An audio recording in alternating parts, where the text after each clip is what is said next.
Good morning, everyone. What a great group. I'm so glad you showed up, especially with that winter whiplash we had this morning. For those of you that experienced some snow, welcome to everyone here and to those online. We may be experiencing some technical difficulties for those online for that, but we really appreciate your presence here with us. I have got several announcements to make. Besides the fact that our cameras may not be working, I'd like to turn it over to Ruth Burris, who's going to a special member announcement. Ruth.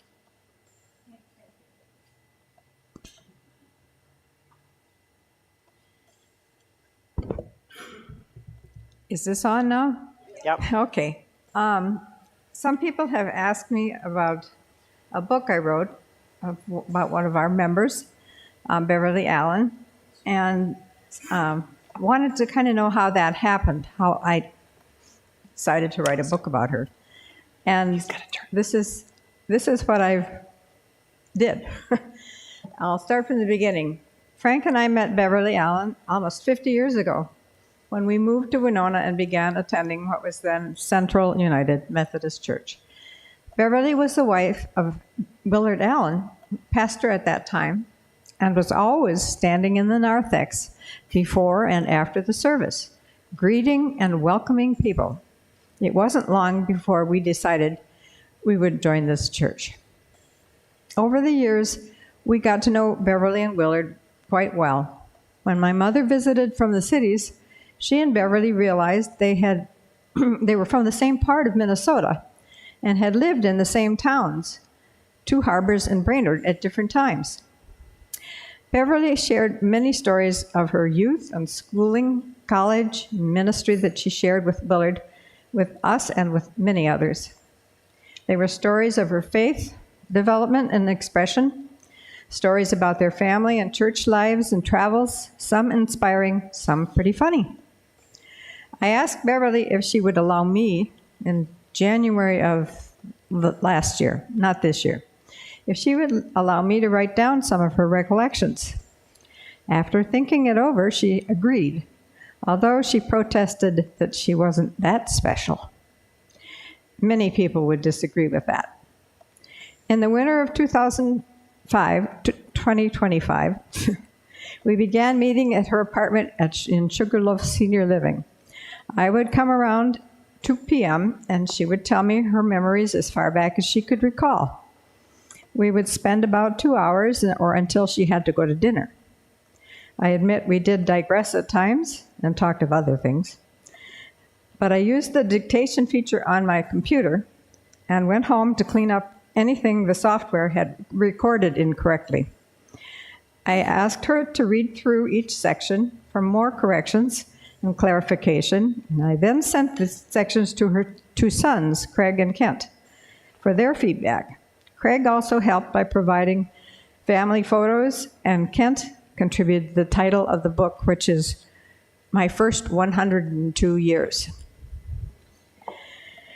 By the end of 2025, she felt she had said what she wanted to say.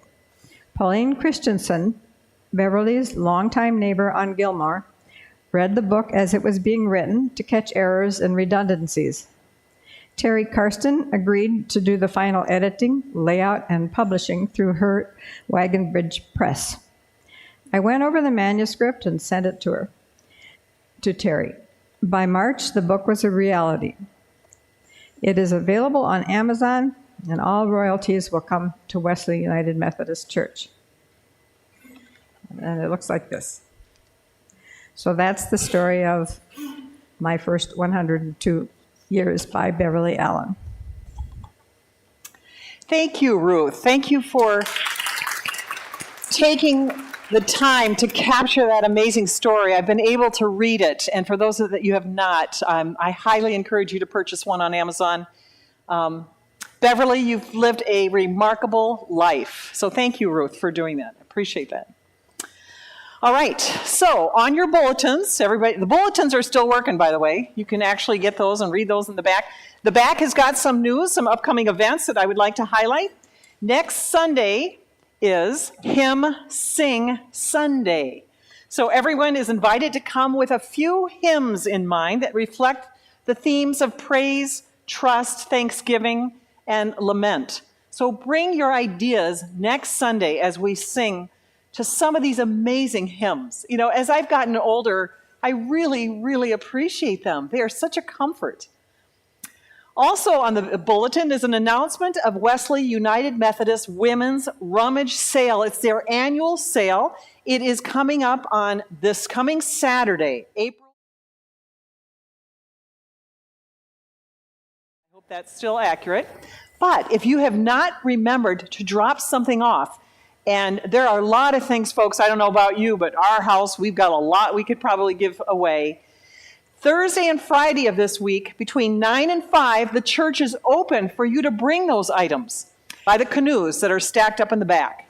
You could bring those in because it's the closest to Guildhall where the rummage sale is going to be, or you could bring them right here on the side door and bring them up into the loft if you prefer. But we're still looking for donations. There's also an error I noticed on this little here bulletin. Upcoming events says April 6th is the rummage sale. We know that's not right. When is that rummage sale? April 25th. That's this coming Saturday. Thank you. Also, there's a sign-up sheet in the back if you're able to bring some goodies or treats after our service. It is so fun to be able to congregate back there and visit with each other and have a wonderful snack. So there's a sign-up. I appreciate everyone who's already done that. That just adds some warmth to our worship service. After today's service and after treat time, we will have an informal gathering in the loft to kind of debrief our scripture lesson today, share your thoughts about that. So I welcome all of you to the loft after the treat time. So now, if we can center ourselves and know that this is the day the Lord made for us to rejoice and celebrate as we worship together.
I wanted to mention that beautiful gathering music played by Janelle. Where are you? There you are. I was looking for you, Tom. It was called Day of Peace. So what a beautiful piece from the Gathering Music. And that the choral anthem today, which is not in your bulletin, is entitled If You Love Me. So if we could stand up right now, I ask the congregation to stand as you're able for the opening sound. Open my eyes that I may see. It's in the purple UMH hymnal, page 454, and the words are also on the screen.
For our audience online right now, we no longer have the words either.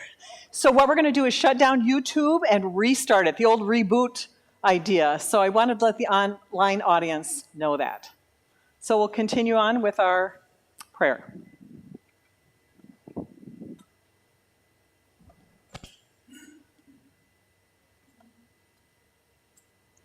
Please join me in the opening prayer. The unknown stranger spoke, and their hearts burned. Walk with us